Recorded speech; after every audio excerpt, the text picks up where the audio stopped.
nag-iisang number one. Sumigaw nga tayo, number one! Number one! Number one! Siyempre, naka-GFP sila. Naka-GFP ang lahat ng mga kagawad na to, pati ang barangay na to.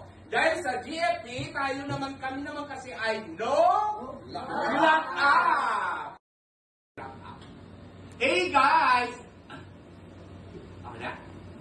Hey guys, maraming salamat po dito sa aming barangay Burgos, dito sa Lopez, Quezon. Katabi ko ngayon ay ang butihing kapitan ng barangay na ito, si Sir Jose Ariel Quincina. So, tama po ba?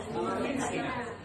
Guys, gusto ko lang ipagmayabang ito kasi bahagi po ng aking destinasyon, ang Lopez, napakalapit sa puso ko, ang Lopez, Quezon.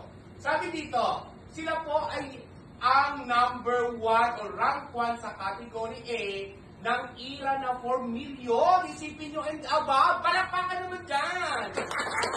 Kaya po nakatanggap sila ng Gawad Husay Balangay 2022.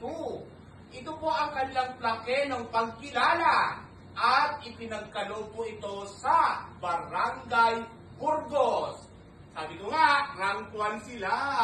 At itong barangay ng Lopez, guys, sa kaalaman lang ng iba, ito po ay binubuo ng 95 na barangay.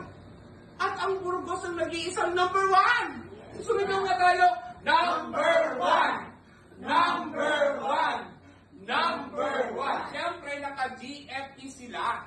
Naka-GFP ang lahat ng mga kagawad na to, pati ang barangay na to. Dahil sa GFP, kami naman kasi ay no lock up! Ulitin natin, no lock up!